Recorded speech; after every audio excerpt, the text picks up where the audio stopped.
So a New York Times headline reads, "Pregnant at 18, hailed by abortion foes, punished by Christian school." So there's a lot of information here that I don't like reading things. I like having an open conversation. But there's just a lot of information here that I have to read over, and we'll kind of go back and forth on it. Sure. So Maddi Runkles is a senior at Heritage Academy, a Christian high school outside of Washington, D.C., and she is active in her school, excels at her studies, and is also taking college courses while finishing up her diploma. She's a practicing Christian, and in January of this year, she found out that she was pregnant. Her classmates are scheduled to walk at graduation on June 2nd because she is expecting a child. The school is not allowing her to participate. According to some more recent updates on the matter, she and all other students sign a vow every year that states that they will not be allowed to walk because the school has a rule against premarital sex, alcohol, drugs, and tobacco. So these students willingly sign a vow or a statement every year saying, I will not do these things because I'm a Christian going to school, and if you get caught doing it, you cannot walk the ceremony. Okay?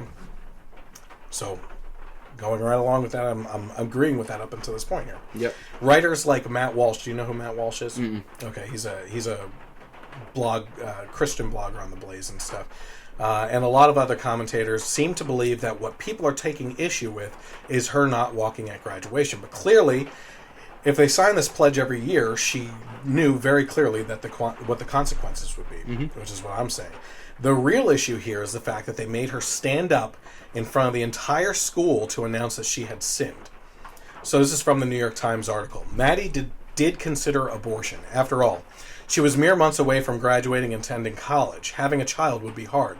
Not impossible, but certainly challenging. But Maddi's parents were very supportive of her, and she chose life for her baby. Maddi comes from a Christian family and attends a strong Christian church where she has felt nothing but love and support since finding out that she is pregnant.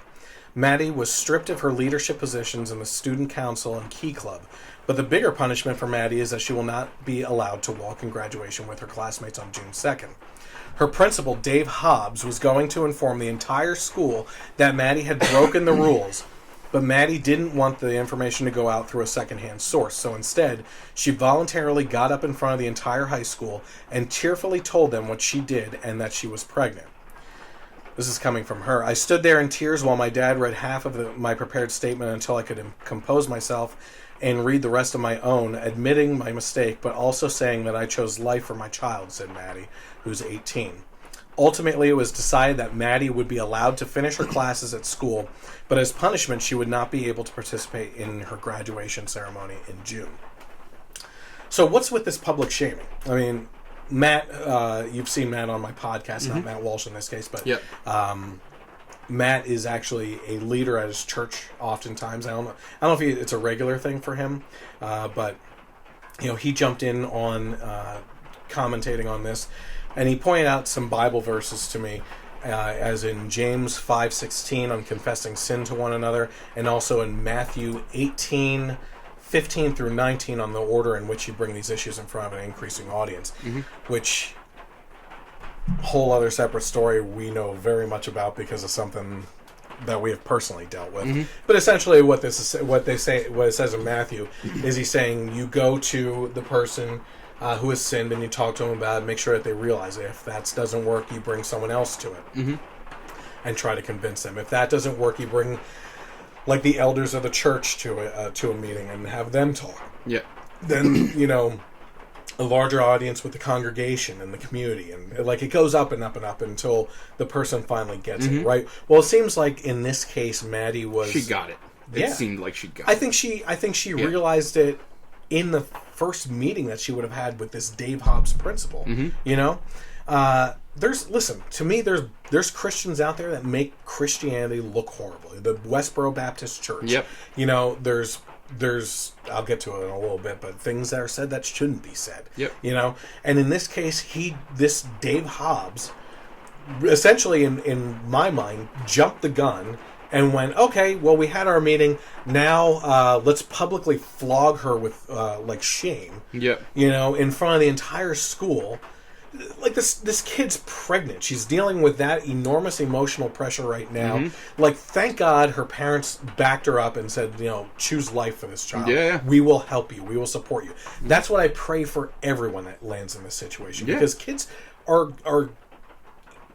it's an emotional mess when you're a teenager. No matter whether you're pregnant or not, I've never been pregnant. Yeah, right. But don't assume anything. Right. Gotcha. But, I pray, I really do, that in cases where there's teen pregnancies, that a lot of them go unheard of with the parents because they're just so terrified at what the parents are going to do. And I hate to say it, but in some of those cases, obviously, it's justified. Like, you see teens get kicked out of the house. Yep. That's like the time that they need you as a parent the most. And it's just disgusting to me. This whole thing, I can understand not walking at the graduation. Okay, Yeah, you signed a pledge every single year as a student. Yep. You knew it was coming. Okay, Yep. you engaged in an activity willingly. You knew the consequences, and a consequence has to happen. That's all there is to it. It's just like anything else. But to publicly shame this girl, that's unchristian in my mind. Yeah, I agree. It's I don't see what it's accomplishing, And the other thing too, you brought this up in a it's to make an example of her. Yeah. That's all it is. Yep. If you out there do any of these things, we're going to put you up on this pedestal in front of everyone and make you look like an idiot. Yep. Well, how is that Christian? Yep. That's not, And it's like I said, I don't know if I said it to you or someone else in the podcast, but it's, we have these people in our lives, and personally I'm talking about, of abolitionists for abortion, right? Abortion abolitionists that go to Planned Parenthood with these huge signs of, like, torn apart fetuses, like real stuff. Yep. And I'm not denying that. Like, it's horrific. And as a matter of fact, there's a new Planned Parenthood video out this week. Did you see that? You posted it. You talked about what was you talked about what was in the video. Yes. I didn't even want to watch it. I can't even horrible. deal with that. I mean, we're dealing with monsters in our society. Yep. People that can. The one woman said this is like a conference that they went to or something that Planned Parenthood nurses or people got together to talk about things, and the one nurse was like, it was really disgusting. One time an eyeball fell into my lap. And like they said on the radios today, well, what does it matter? It's just tissue. Yeah. Well, why is that so disgusting? Because it's a human eyeball. Yeah. It's a freaking baby. Yeah. Like, you're putting up a wall in your damn mind as a sick person that you can't get it through your head that this is not a mass of tissue like a freaking tumor. It's a baby. Yep. You're killing a baby.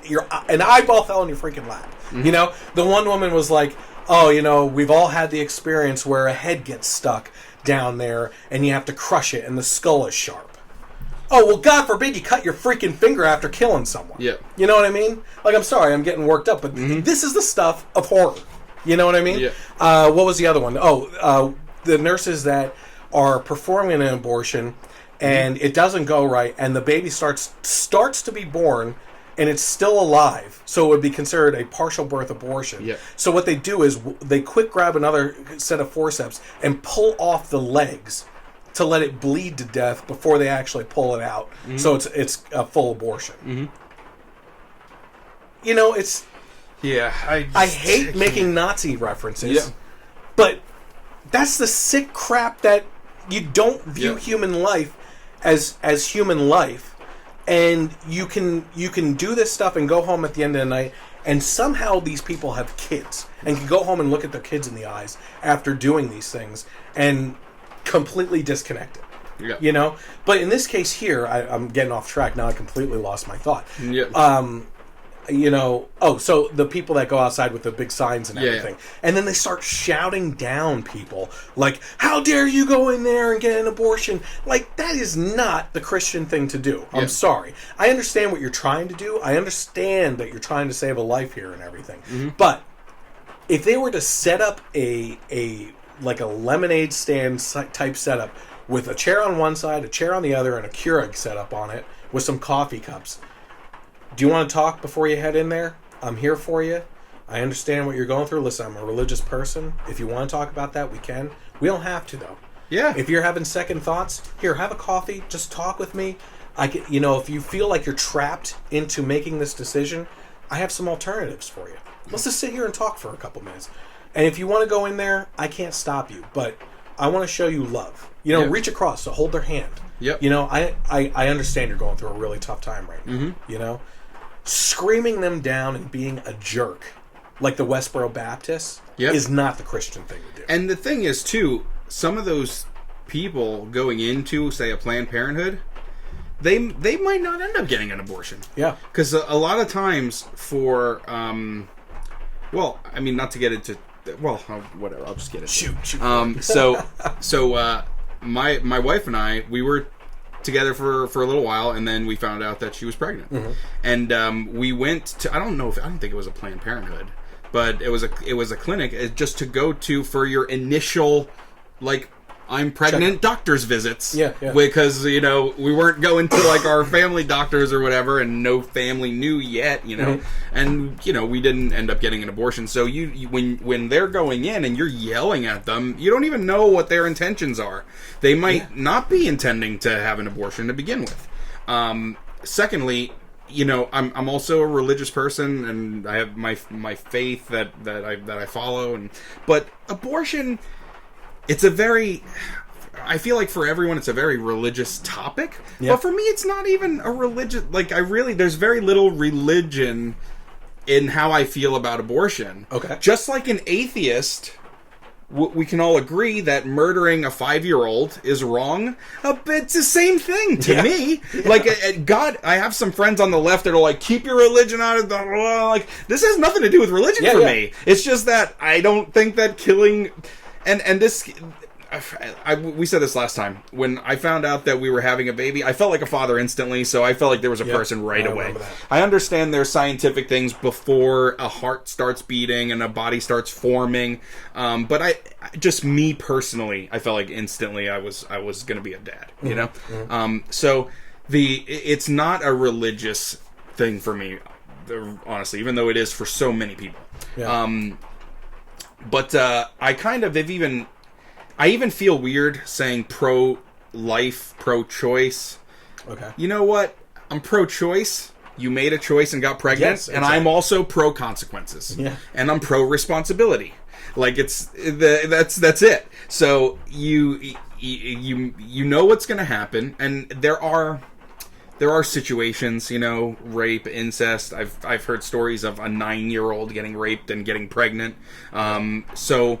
I understand their outlet, but if you're 20-something, my wife was in her early 20s, and you knew what could happen, and then okay. And look, he wouldn't be wearing a T-Rex costume. Oh, you saw that? It's ridiculous. Balls over. Yeah. So, you all right? You're pro-choice. You made a choice, and now you're pro-consequences and pro-responsibilities. And I'm actually glad that you brought up the you don't have to be a religious aspect, because I'm actually getting ready, working with our pastor right now, to do a joint talk where I talk about the abortion issue and how to approach both religious people and non-religious people about abortion and talk to them. And then he's going to, and also include some of the Bible verses that pertain to that. And then it switches over to him going through with those verses and explaining why it's important. Yeah. And what I said to him was, I really feel led to talk about this because, as religious people, if you're really religious, then you don't need any more arguments, right? But if you're not, and you have a religious person approaching you, trying to tell you not to, and throwing Jesus at you, a wall goes up. It's a wall. Yeah, it's a defensive mechanism right away, and you're not going to get any further, right? Which is why, like I said, the best thing to do sit outside. I'm religious. If you want to talk about that, that's fine. But you know what? There's other things that we could talk about on, alternatives. Yeah. Let's talk about how I can help you. Yeah. It drives me nuts It drives me crazy when I have friends on the left and they post stuff about abortion. And they're like, "Keep God out of my women's bodies" and things like that. And it's like, it's not. It has my thoughts on that have nothing to do with God. Yeah.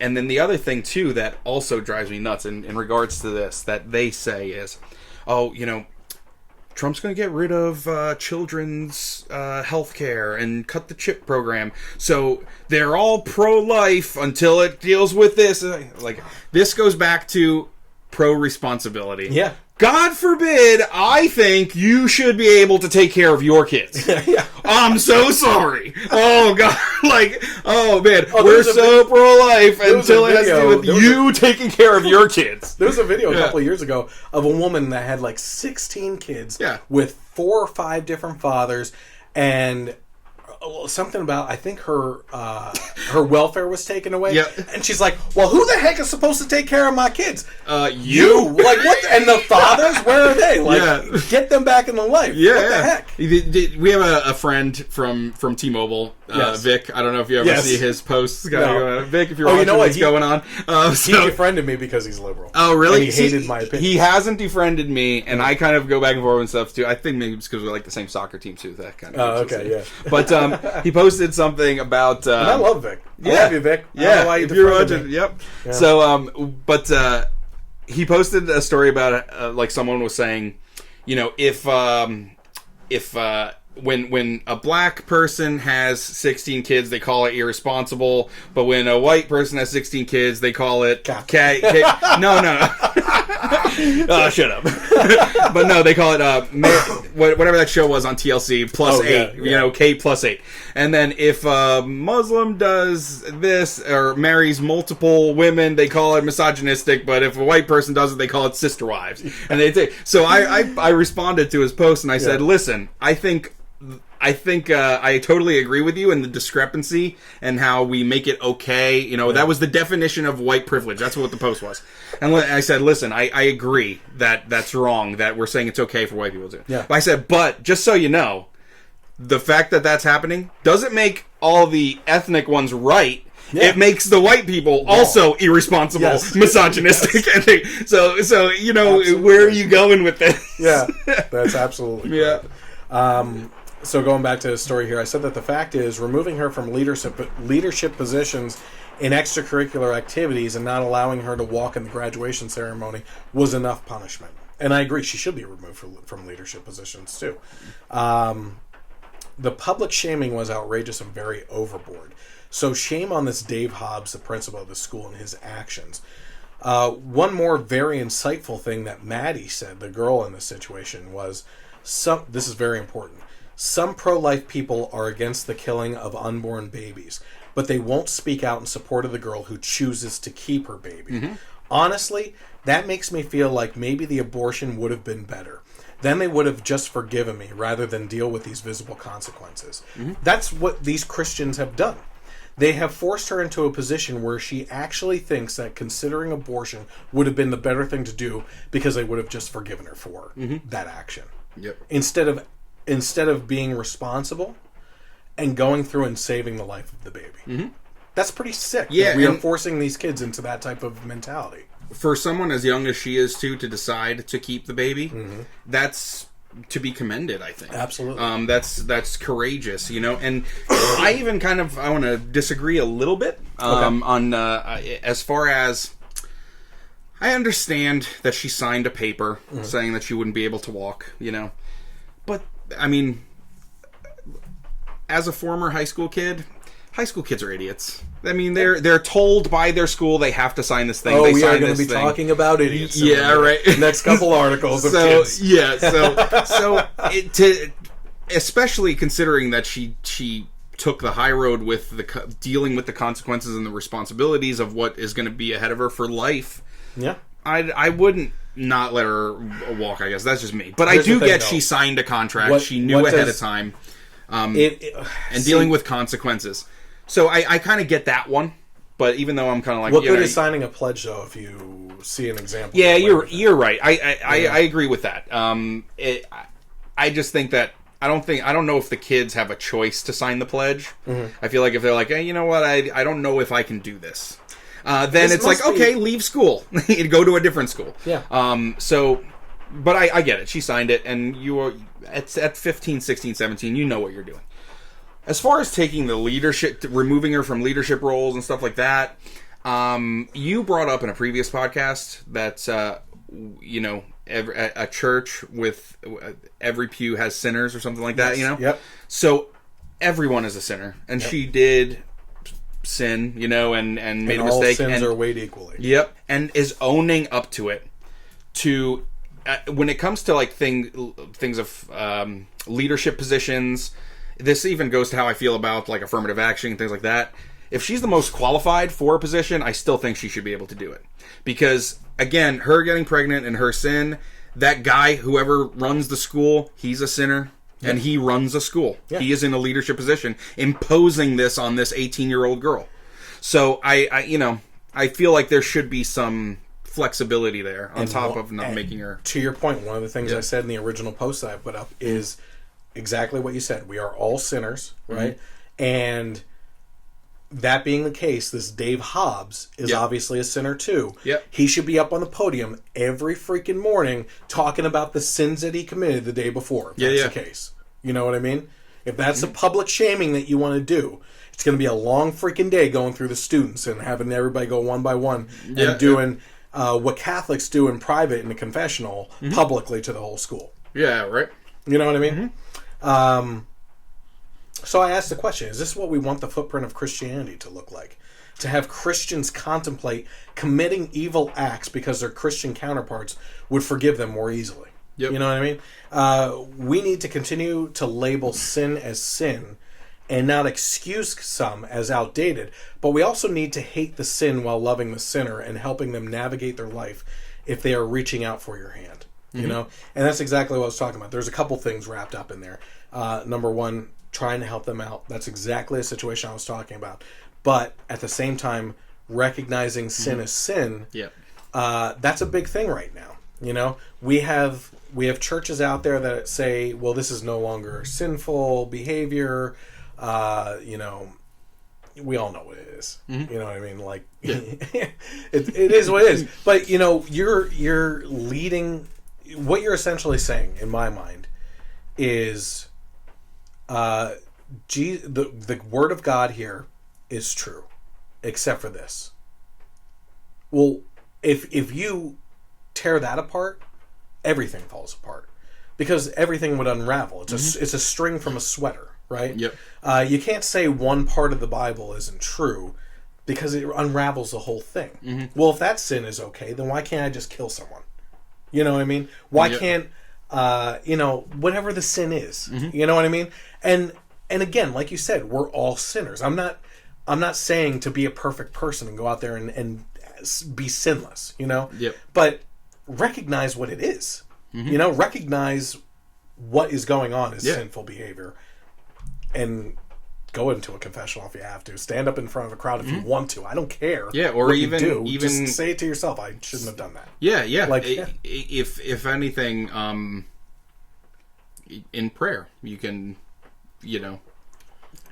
Well, listen, what you're doing, if you are one of these Christians that are in a church, especially if you're a pastor that is saying these types of things, is you are literally, or figuratively, I guess you'd say, or metaphorically, I don't know. Yeah. You're stepping between them and God and becoming a wall from them to truly reaching the Word and God. Yeah. I don't want to get all religious on people, but that it's a serious thing that's going on. Yep. Because I think that it's one of the crumbling foundations of Christianity in the world today is false testimony and false leadership in the Word, and I think that's concerning. So, so that's that.